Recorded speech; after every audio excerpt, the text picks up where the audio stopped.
Cabo da Cruz dominou o provincial de Bateis con 6 vitorias. Puebla obtivo 3 triunfos, polo que haberá representación barbanzá no campeonato galego.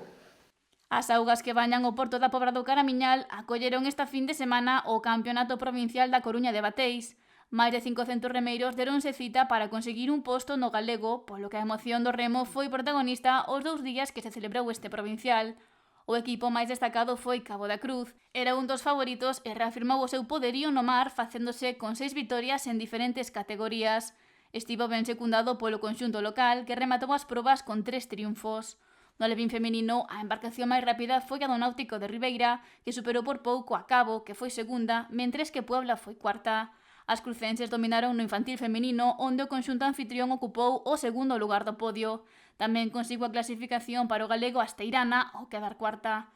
O Club Náutico Boiro dominou o cadete feminino seguido de Cabo e Cabana Ferrol, con Puebla cuarta. Cabo dominou tamén no xuvenil feminino por diante de Rianxo, Perillo e Asteirana. Na sub-23, o triunfo foi para Cabana Ferrol, Ares segunda e Mugardos terceira, con Muros cuarta. E a vitoria na absoluta foi tamén para Cabana, con Mugardos no segundo lugar e Rianxo no terceiro. O Puebla foi a mellor embarcación no alevín masculino ao superar a Cabo de Cruz, Ares e Náutico de Ribeira. Os locais repetiron triunfo no infantil tamén por diante de Cabo, Cabana e Muros, e os anfitrións fixeron triplete co cadete aos ser os primeiros. Ares e Cabo completaron o podio. No xuvenil masculino, os crucenses tomaron o mando, Puebla quedou segundo e Rianxo terceiro.